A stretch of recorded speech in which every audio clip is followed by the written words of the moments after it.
हर खबर पर होगी आपकी पकड़। डाउनलोड कीजिए एबीपी लाइव ऐप।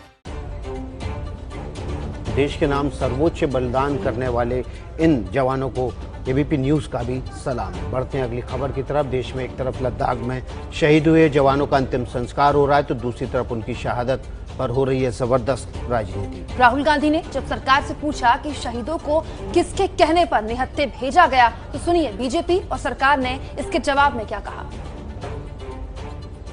चीन ने हिंदुस्तान के शस्त्रहीन सैनिकों की हत्या करके एक बहुत बड़ा अपराध किया है।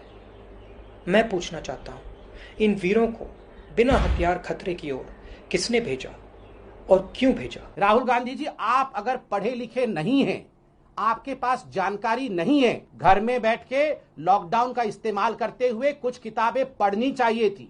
आपके समर्थित सरकारों के समय, आपके सरकारों के समय क्या क्या वार्ता हुए थे, किस किस प्रकार की संधियां हुई थी, आपके पास अगर ये बेसिक नॉलेज नहीं है, I am sorry to say Rahul Gandhi ji, you are the most irresponsible politician that India has yet scene.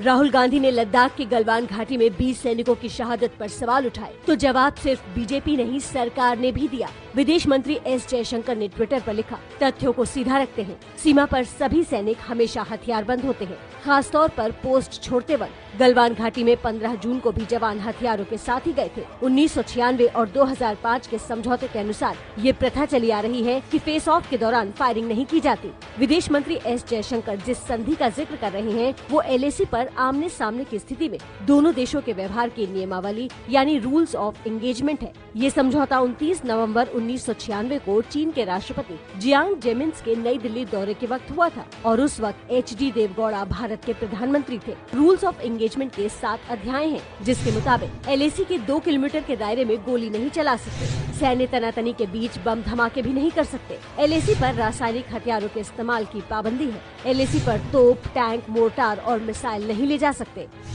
बड़े स्तर पर सेना का युद्धाभ्यास करने पर भी पाबंदी है। साथ ही एलएसी के 10 किलोमीटर के दायरे में लड़ाकू विमान और हेलीकॉप्टर्स के उड़ान पर भी रोक है।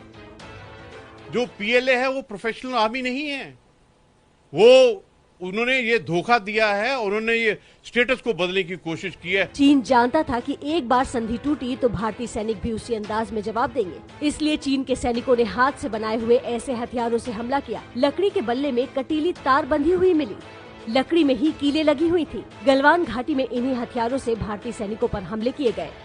रूल्स ऑफ एंगेजमेंट की संधि इसलिए की गई थी ताकि किसी भी परिस्थिति में किसी भी सैनिक की जान ना जाए।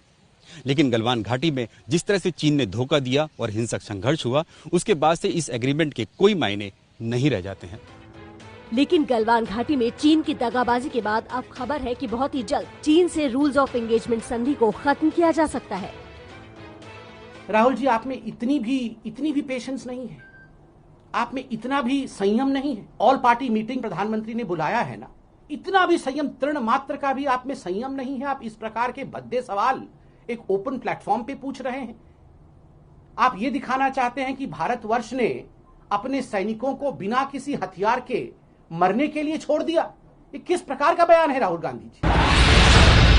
जगविंदर पटियाल हमारे सहयोगी ग्राउंड जीरो पर मौजूद है, यानी लद्दाख में मौजूद है, ताकि आपको हालात के ताजा अपडेट दे सके। जगविंदर, देखिए सियासत तो चलती रहेगी, उसको लेकर बातें कही जा सकती है कि रूल ऑफ एंगेजमेंट क्या कहता है, क्या नहीं कहता है, अभी तक की संधि में क्या कुछ अलाउड है, क्या कुछ नहीं अलाउड है, पर दर्शक ये जानना चाहते हैं ग्राउंड जीरो पर हालात किस तरीके के हैं। देखिए, ग्राउंड जीरो पर हालात ये हैं कि एक सन्नाटा है, एक खामोशी है, बॉर्डर को स्ट्रेंथन किया जा रहा है और सेना इसमें सक्षम है। दूसरा, हेलीकॉप्टर्स की लगातार सॉर्टीज जारी हैं, अपाचे और चिनूक से सॉर्टीज की जा रही हैं लेह के ऊपर। लेकिन बड़ी बात यह है कि आज वो दौर नहीं है कि आमने सामने की लड़ाई लड़ी जाए, या वो बहुत जरूरी नहीं है कि आमने सामने की लड़ाई लड़ी जाए। आज की लड़ाई जो है वो कूटनीतिक तौर पर, आर्थिक तौर पर लड़ी जा सकती है। अगर भारत ये फैसला ले लेता है कि जितनी भी आर्थिक गतिविधियां हैं उनको रोका जाए, शिपिंग को रोका जाए, कार्गो को रोका जाए, चीन के सामान को रोका जाए और इन तमाम चीजों पर प्रतिबंध लगाकर भी जो है इस बॉर्डर की टेंशन को कम किया जा सकता है। जी जगविंदर, हम आपके पास फिर से लौटेंगे। इस वक्त